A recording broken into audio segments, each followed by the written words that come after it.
जिस देश की 80 करोड़ जनता केवल 5 किलो राशन पे डिपेंड आपने बता दी है, तो हम गरीबी के रेखा कितना 80 करोड़ नीचे खड़ा कर दिया। 130 करोड़ में हिंदुओं को बचा सकती है तो सिर्फ भारतीय जनता पार्टी, वरना फिर क्रिश्चियन बन जाएंगे। 70 साल में कांग्रेस ने देश को लूट लिया।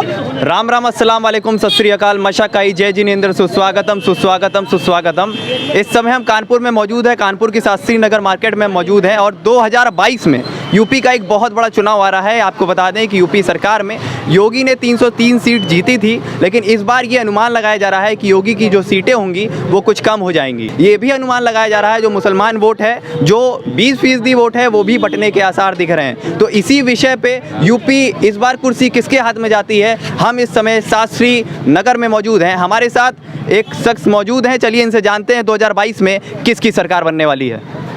2022 में कोई विकल्प ही नहीं है योगी जी के अलावा। योगी जी की पलट के सरकार आ रही है और आप कह रहे हैं जो सीटें कम होने की, सीटें और बढ़ेंगी। लमसम जो है 350 सीट जीत कर जो है योगी जी को प्रचंड बहुमत मिलेगा और फिर दोबारा मुख्यमंत्री बनेंगे उत्तर प्रदेश के। लेकिन आपको बता दें कि जो सपा सरकार है, जो अन्य विपक्षी दल हैं, बसपा को ले लीजिए, उन्होंने साफ साफ कहा है कि कुछ भी हो जाए हम योगी को तो बनने ही नहीं देंगे।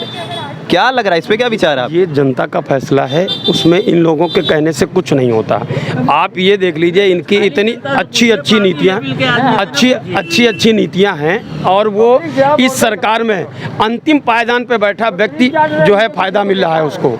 इसलिए इनकी नीतियाँ अच्छी हैं, वो पब्लिक डिसाइड करेगी और लमसम आप ये समझ लीजिए कि 350 सीट जीत कर योगी जी दोबारा से मुख्यमंत्री बनेंगे। फायदा ये है, दाल 200 रुपये किलो है, रिफाइंड 150 से ऊपर है सर। हाँ बिल्कुल 80 90 रुपए किलो है, 190 रुपए लीटर है रिफाइंड है। बेच रहे हैं ये क्या बेच रहे हैं? ये 500 रुपए सिलेंडर था, आज करीबन 1,500 रुपए सिलेंडर है। घर में आदमी क्या खाएगा, गरीब आदमी, मरा जाना गरीब। झंडा फुलाने वाला आदमी हूँ, गुब्बारा बेचता हूँ, झंडा ऊंचा करते हैं, लोगों को मार रहे हैं। तो इस बार तिरंगे का गुब्बारा नहीं बिका जाता। नहीं, तिरंगा क्यों नहीं बिका, लेकिन लोगों बहुत है, पैसा मारने वाले भी बहुत हैं। अपनी समस्या क्या कहना चाहेंगे? अब महंगाई कह रहे हैं बढ़ रही है, जो कच्ची घानी का तेल 105 रुपए का मिलता था अब 175 180 का मिल रहा है। देखिए, जो महंगाई का मुद्दा है उसमें क्या हुआ है कि मिलावट खत्म करी गई है। जो कड़वा तेल है उससे मिलावट खत्म करी गई है, इस वजह से थोड़ा सा तेल महंगा है। आने वाले समय में अब मिलावट ज्यादा आ गई है तो 180 रुपए में आ गया है। अंदर रहेंगे योगी जी। आप इधर आइए, 100 के अंदर रहेंगे। देखिए 15 लाख को भेजा आता 2000 आदमियों को, एक नहीं होगी 100। तो सबसे ज्यादा सीटें किसको मिल रही है? समाजवादी पार्टी को। समाजवादी। लेकिन इस बार AIMIM घुसी है, AIMIM से कोई फर्क नहीं पड़ता। जो अभी आज 25 रुपए बढ़ा दिए, आम आदमी की कमर तोड़ दी सरकार ने, भिखमंगा कर दिया आम आदमी को। ये सब लोग बैठे हैं, पूछ लीजिए, सब की नौकरी नहीं, 25 रुपए सिलेंडर में बढ़ गए। 100 के अंदर रहेंगे, 100 के ऊपर नहीं। इनका 100 के अंदर रहेंगे। ये तो देखिए जो है लोगों को कहने का ये पार्टी वाला मामला है। मेन चक्कर ये है। आप रही बात जो है 2022 का जब नतीजा आएगा तो आप सब लोग देख लेंगे उसमें, और चीजें हम मानते हैं। लेकिन आपको पता है 80 करोड़ लोगों को मुफ्त राशन बिक रहा है, तो यहाँ पे 80 करोड़ लोगों को क्या कहते हैं, लाभ नहीं हो रहा है। जिस देश की 80 करोड़ जनता केवल 5 किलो राशन पे डिपेंड आपने बता दी है, तो हम गरीबी के रेखा कितना 80 करोड़ नीचे खड़ा कर दिया। 130 करोड़ में देश में विकास हुआ कहाँ पे, ये बताइए आप। प्रश्न ये है, 70 सालों जवाब दिया है।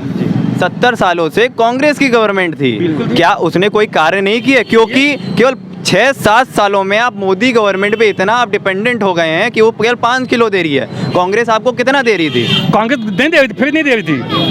कांग्रेस 2 रुपये किलो, मनमोहन सिंह की स्कीम आई थी, फूड बिल आया था, जिसमें 2 रुपये किलो गेहूँ, 3 रुपये किलो चावल आया था। ये आम जनता के लिए आया था। सबसे बड़ा मुद्दा कांग्रेस के शासनकाल में एक जो है साधारण पोलियो चला था। 24 साल बाद वैक्सीन आई थी, वो भी पैसे से आई थी। आज जो है पूरे जो है भारत में वैक्सीन फ्री मिल रही है। एक वैक्सीन की कीमत 1500 रुपए के आसपास है। देश बिक जाता, अगर मोदी ना होता तो देश बिक जाता। कि देखिए बीजेपी अपना काम कर रही है, ठीक है, मुफ्त राशन अगर आप मांगेंगे, इनके संगठन थे, इन्होंने क्या कहते हैं मुफ्त राशन बांटे हैं, किसको मिले किसी को मिले ना मिले ये अलग बात है। अखिलेश यादव हैं जो कांग्रेस कमेटी है, क्या उनका फर्ज ये नहीं था कि वो आए, योगी का साथ बढ़ाएं और जितने गरीब लोग हैं उनको खाना पूर्ति करें जब कोरोना काल आया था? अखिलेश सरकार में भाजपा के साथ देते तो उनका क्या? आप गलत क्वेश्चन कर रहे हैं। नहीं। अच्छा, मतलब ये बीजे वो कांग्रेस और सपा उनका साथ खड़े हो जाए क्या अखिलेश के, योगी के साथ? कल कभी भाजपा साथ में खड़ी अखिलेश के?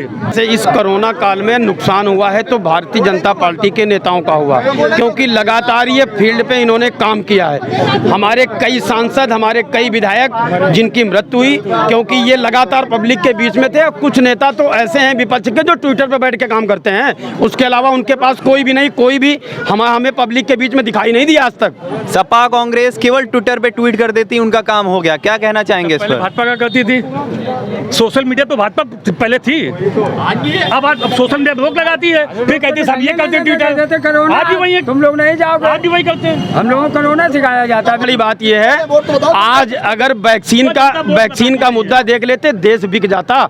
वो ये समझ लीजिए कि इतने अच्छे प्रधानमंत्री और मुख्यमंत्री जी मिले हैं जिसकी वजह से जनता के डोर टू डोर जाने गंगा नदी में सिर्फ आपको लाशें तैरती हुई दिखी। और आपको बता दें, योगी सरकार ने ये बोला कि ऑक्सीजन से एक भी मौत नहीं हुई, लेकिन अगर आप जमीनी आंकड़े में देखेंगे तो आप क्या कहना चाहेंगे? मेरी बात सुनिए, मेरे पास जो भी आया तत्काल मैंने हाईलाइट भेजा। एक भी आदमी ने ये नहीं कहा कि यहाँ पे ऑक्सीजन नहीं है, एक भी आदमी ने ये नहीं कहा ऑक्सीजन नहीं है यहाँ पे। और रातों रात उन्होंने प्लांट लगा के चालू करवा दिया, रातों रात चालू करवा दिया। वर्ल्ड में सबसे ज्यादा ऑक्सीजन बनाने वाला देश इंडिया था इस कोरोना काल में। तो उसको बताना नहीं पड़ेगा? 70 सालों में कांग्रेस ने क्यों नहीं बनवाया? मेरे भाई ऑक्सीजन बनाई किसने? कोरोना काल में जो ऑक्सीजन सप्लाई हुई है ट्रेनों से, वो इमीडिएटली बन गए थे क्या प्लांट? कांग्रेस ने बनाए, लेकिन अगर आप कोरोना काल में देखेंगे बहुत तेजी से बनाए, तो क्या वो तेजी कांग्रेस नहीं दिखा सकती थी? भाई तेजी से बने तो क्यों मर गए लोग? 70 साल की व्यवस्था में कुछ नहीं हुआ। जब उसकी जरूरत समझी गई तो लगभग अस्पतालों में ऑक्सीजन की व्यवस्था हो गई है। चलिए ठीक, हिंदुओं को बचा सकती है तो सिर्फ भारतीय जनता पार्टी, वरना फिर क्रिश्चियन बन जाए कांग्रेस भी भाई। अरे मेरे व्यापार बताओ, इनका व्यापार बताइए। देश लूट लिया, आप कह रहे हैं लूट लिया। 70 साल में कांग्रेस ने देश को लूट लिया, अब खोखला कर दिया। सबसे ज्यादा लूटा है कांग्रेस ने। चलिए ऐसे चलता रहेगा, ऐसे ही और मुद्दों के साथ 10 विधानसभा से हम आपके साथ जुड़ेंगे। तब तक के लिए आप देखते रहिए global boundaries. Alpha hospital and trauma centre, engineering college चौराहा, सीतापुर रोड, लखनऊ।